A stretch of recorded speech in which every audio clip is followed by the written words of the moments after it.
ಒಂದು ಬಾರಿಯಲ್ಲ, 2 ಬಾರಿ ಗುಡ್ಡ ಕುಸಿದು ಭಾರೀ ಪ್ರಮಾಣದ ಮಣ್ಣು ಶಾಲಾ ಕಟ್ಟಡದ ಮೇಲೆ ಬಿದ್ದಿತ್ತು. 2002ರಲ್ಲಿ ಮಳೆಗೆ ಕುಸಿದ ಗುಡ್ಡ ಬಳಿಕ 2024ರಲ್ಲಿ ಮತ್ತೊಮ್ಮೆ ಕುಸಿಯಿತು. ಅದೃಷ್ಟವಶಾತ್ 2 ಬಾರಿಯೂ ಮಕ್ಕಳು ಮತ್ತು ಶಿಕ್ಷಕರು ಅಪಾಯದಿಂದ ಪಾರಾದರು.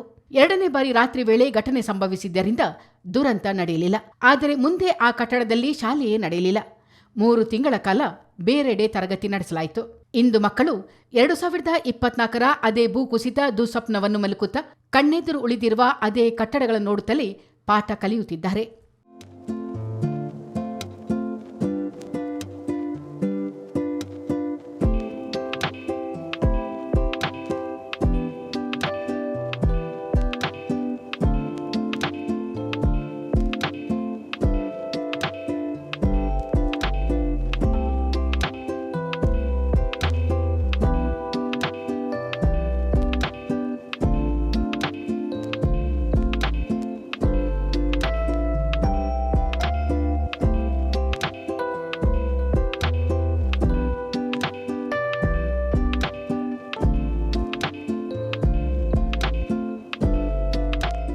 ಈ ಕಹಿ ಘಟನೆಗೆ ಸಾಕ್ಷಿಯಾಗಿರುವ ಸಂಪಾಜೆ ಬಳಿಯ ಕೊಯ್ನಾಡು ಸರ್ಕಾರಿ ಪ್ರಾಥಮಿಕ ಶಾಲೆ ಇಂದು ಸಮರ್ಥವಾಗಿ ಎದ್ದು ನಿಂತಿದೆ. ಹಳ್ಳಿ ಮಕ್ಕಳ ಧೈರ್ಯ ಮತ್ತು ಪೋಷಕರ ಸ್ಥೈರ್ಯದಿಂದಾಗಿ ಶಾಲೆಯ ದಾಖಲಾತಿ ಮೇಲೆ ಯಾವುದೇ ದುಷ್ಪರಿಣಾಮ ಬೀರಲಿಲ್ಲ. ಹಳೆಯ ದುರಂತದ ಕಟ್ಟಡ ಕಣ್ಣೆದುರೇ ಇದ್ದರೂ ಧೃತಿಗೆಡದ ಮಕ್ಕಳು ಶಾಲೆಗೆ ಬರುತ್ತಿದ್ದಾರೆ. ಈ ಶೈಕ್ಷಣಿಕ ವರ್ಷದಲ್ಲಿ ಕೂಡ ಹೊಸದಾಗಿ 30 ಮಕ್ಕಳು ಪ್ರವೇಶ ಪಡೆದಿದ್ದಾರೆ. ಒಟ್ಟಾರೆಯಾಗಿ 90ಕ್ಕೂ ಅಧಿಕ ಮಕ್ಕಳು ಹಳ್ಳಿಗಾಡಿನ ಈ ಸರ್ಕಾರಿ ಶಾಲೆಯನ್ನೇ ಅವಲಂಬಿಸಿದ್ದಾರೆ. ಈಗಾಗಲೇ ಈಗಿನ ಶಾಸಕರು ಇಲ್ಲಿನ STMCಯ ಒಂದು ನಿಯೋಗ ಹಲವಾರು ಸಲ ಭೇಟಿ ನೀಡಿ ಅವರಿಗೆ ಹೊಸ ಒಂದು ಬೇರೆ ಕಡೆ ನಮಗೆ ಕಟ್ಟಡ ಬೇಕು, ಜಾಗ ಬೇಕು ಅಂತ ಹೇಳುವ ಇದರಲ್ಲಿ ಈಗಾಗಲೇ ಜಾಗವನ್ನು ನಾವು ಸರ್ಕಾರದ ವತಿಯಿಂದ ಸುಮಾರು 99% ಆಗಿದೆ. ಅದು ಫರ್ವೇಜ್ ಆಫ್ ಅಂದರೆ ಈ ಅರಣ್ಯ ಒಂದು ಇದರಿಂದ ಬರಬೇಕಾಗ್ತದೆ. ಸೊ ಅವ್ರಿಗೆ ಸಹ ನಾವು ಆ ಬದಲಿ ಜಾಗವನ್ನು ಗಾಳಿಬೀಡು ಸಮೀಪದಲ್ಲಿ ಇದು ಕೊಟ್ಟಿದ್ದೀವಿ. ಈಗಾಗಲೇ ಆ ಇಲಾಖೆ ಈಗಾಗಲೇ ಅದು ಒಂದು ಮುಂದುವರೆದಿದೆ. ಈಗ ಇವತ್ತು ಸಂಬಂಧಪಟ್ಟ ಹಾಗೆ ನಮ್ಮ ಜಿಲ್ಲಾ ಪಂಚಾಯತ್ ಚೀಫ್ ಎಕ್ಸಿಕ್ಯೂಟಿವ್ ಇಂಜಿನಿಯರ್ ಮತ್ತು ತಾಲೂಕು AW ಮತ್ತು ಸಂಬಂಧಪಟ್ಟ ಇಲಾಖೆ ಅಧಿಕಾರಿಗಳು ಬಂದಿದ್ದರು.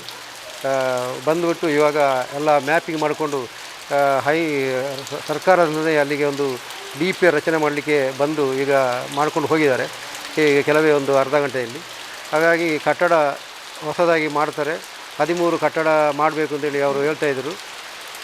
ಮತ್ತು ಅದಕ್ಕೆ ಬೇಕಾಗುವಂಥ ವ್ಯವಸ್ಥೆ ಏನಿದೆ ಅಂದರೆ ಆಟದ ಗ್ರೌಂಡ್ ಇರ್ಬೋದು, ಕುಡಿಯೋ ನೀರು ಇರ್ಬೋದು, ಟಾಯ್ಲೆಟ್ ಇರ್ಬೋದು, ಕಾಂಪೌಂಡ್ ಇರ್ಬೋದು, ಇದನ್ನೆಲ್ಲ ಮಾಡಲಿಕ್ಕೆ ಸರ್ಕಾರದಿಂದ ಒಂದು ಅಧಿಸೂಚನೆ ಬಂದಿದೆ ಅಂತೇಳಿ ಅವರು ಈಗ ನಮ್ಮ ಹತ್ರ ಬಂದು ಈಗ ಕೊಯ್ನಾಡು ಸರ್ಕಾರಿ ಪ್ರಾಥಮಿಕ ಶಾಲೆಯ ಮೇಲೆ 2022 ಹಾಗೂ 24ರಲ್ಲಿ 2 ಬಾರಿ ಗುಡ್ಡದ ಮಣ್ಣು ಕುಸಿದು ಭಾರೀ ಅನಾಹುತ ಸಂಭವಿಸಿತ್ತು. ಕೊಠಡಿಗಳಿಗೂ ಹಾನಿಯುಂಟಾಗಿತ್ತು. ಪ್ರತಿ ಮಳೆಗಾಲದಲ್ಲೂ ಮಕ್ಕಳಿಗೆ ಬದಲಿ ವ್ಯವಸ್ಥೆ ಮಾಡಲಾಗುತ್ತಿತ್ತು. 2024ರ ಭೂ ಕುಸಿತದ ಬಳಿಕ ಶಾಲೆಯ ಸಮೀಪದಲ್ಲೇ ಅರಣ್ಯ ಇಲಾಖೆಗೆ ಸೇರಿದ ಜಾಗದಲ್ಲಿ ಕಟ್ಟಡ ನಿರ್ಮಾಣ ಮಾಡಲಾಯಿತು. ಆಪತ್ತುಗಳಿಗೆ ಸಿಲುಕಿಯೂ ಇಂದು ಕೊಯ್ನಾಡು ಶಾಲೆ ಮಕ್ಕಳ, ಶಿಕ್ಷಕರ ಹಾಗೂ ಪೋಷಕರ ಆತ್ಮಸ್ಥೈರ್ಯದಿಂದಾಗಿ ಎದ್ದು ನಿಂತಿದೆ. ಶಾಲೆಯಲ್ಲಿ ಯಾವುದೇ ಸಮಸ್ಯೆಗಳಿಲ್ಲ ಎನ್ನುತ್ತಾರೆ STMC ಅಧ್ಯಕ್ಷ ಪುರುಷೋತ್ತಮ್. ಇವಾಗ ತಕ್ಕ ಮಟ್ಟಿಗೆ ಪರವಾಗಿಲ್ಲ, ಚೆನ್ನಾಗಿದೆ. ಇವಾಗ ಮೊದಲು ಸ್ವಲ್ಪ ಕಷ್ಟ ಆಗಿತ್ತು, ಇವಾಗ ಬಿಲ್ಡಿಂಗ್ ವ್ಯವಸ್ಥೆ ಎಲ್ಲ ಆಗಿದೆ. ಈಗ ಹೊಸದಾಗಿ ಒಂದು ಆಗ್ತಾಯಿದೆ. ಇವಾಗ 5 ಲಕ್ಷ ಫಂಡ್ ಬಂದಿದೆ. ಇವಾಗ ಮಾಡ್ತಾಯಿದ್ದೀವಿ. ಇವಾಗ ಪರವಾಗಿಲ್ಲ. ಮತ್ತು ಎಜುಕೇಷನ್ ಚೆನ್ನಾಗಿದೆ. CBSE ಎಜುಕೇಷನು 110 ಮಕ್ಕಳಿದ್ದಾರೆ. ಒಳ್ಳೆ ಟೀಚರ್ಸ್ ಇದ್ದಾರೆ. ಈಗ ಪರವಾಗಿಲ್ಲ. ಅದು ಹೊಸ ಜಾಗ ಬೇರೆ ಆಗ್ತಾಯಿದೆ. ಇವಾಗ ಸದ್ಯದಲ್ಲಿ ಈಗ ಆಗ್ತಾಯಿದೆ. ಅದು ಮೊದಲಿತ್ತು, ಅದು ಸೋರ್ತದೆ ಅಂತ ಸ್ಕೂಲ್ ಒಳಗಡೆ ಸೋರ್ತಾ ಇರೋದಲ್ಲ, ಔಟ್ಸೈಡಲ್ಲಿ ಸೋರ್ತಾ ಇರೋದು. ಒಳಗಡೆ ಏನು ಮಕ್ಕಳಿಗೇನು ಪ್ರಾಬ್ಲಮ್ ಇಲ್ಲ. ಮಕ್ಕಳಿಗೆ ಆ ಥರ ಯಾವುದು ಪ್ರಾಬ್ಲಮ್ ಆಗೋ ಥರ ನಾವು ನೋಡ್ಕೊಳ್ತೀವಿ. STMC ಅಷ್ಟೇ ಒಳ್ಳೆ STMC ನಮ್ಮದು ಪರವಾಗಿಲ್ಲ, ಚೆನ್ನಾಗಿ ಸಪೋರ್ಟ್ ಮಾಡ್ತಾರೆ. ಹಳೆ ವಿದ್ಯಾರ್ಥಿ ಸಂಘದವರು ಎಲ್ಲ ಸೇರಿ ನಾವು ಚೆನ್ನಾಗಿ ಮಾಡಿದ್ದೀವಿ. ಸಮಸ್ಯೆ ಏನಿಲ್ಲ. ಸ್ಕೂಲ್ ಒಳಗಡೆ ಏನೋ ಸೋರ್ತಾ ಇಲ್ಲ. ಹೊರಗಡೆ ಏನೋ ಮಕ್ಕಳಿಗೇನು ಆಟ ಆಡುವಾಗ ಆ ಕಡೆಗೆ ಆಟೋದಕ್ಕೆ ಹೋಗಬೇಕು ಅಂದರೆ ಸ್ವಲ್ಪ ಪ್ರಾಬ್ಲಮ್ ಆಗ್ತದೆ. ಅದಕ್ಕೆ ಈ ಥರ ಟಾರ್ಪಲ್ ಕಟ್ಟಿದ್ದೀವಿ ಅಷ್ಟೇ, ಬೇರೆ ಏನು ಸಮಸ್ಯೆ ಯಾವುದಿಲ್ಲ. ಮಕ್ಕಳಿಲ್ಲ ಎಂಬ ಕಾರಣಕ್ಕಾಗಿ ಸರ್ಕಾರವು ಹಳ್ಳಿಗಾಡಿನ ಅನೇಕ ಶಾಲೆಗಳನ್ನು ಮುಚ್ಚಿದೆ. ತಾವು ಜನಿಸಿ ಆಡಿ ನಲಿದಾಡಿ ಬೆಳೆದ ಊರಿನಲ್ಲಿ ಅನೇಕ ಶಾಲೆಗಳು ಬಂದಾಗಿರುವುದನ್ನು ನೋಡಿ ಜನರು ಮಮ್ಮಲ ಮರುಗುತ್ತಿದ್ದಾರೆ. ಆದರೆ ಕೊಯ್ನಾಡು ಶಾಲೆ ಇದಕ್ಕೆ ಅಪವಾದ. ಇಲ್ಲಿ ಇಂಗ್ಲಿಷ್ ಮಾಧ್ಯಮ ಶಿಕ್ಷಣವು ಆರಂಭವಾಗಿದೆ. ರಾಷ್ಟ್ರೀಯ ಹೆದ್ದಾರಿ ಬದಿಯಲ್ಲೇ ಶಾಲೆ ಇದೆ.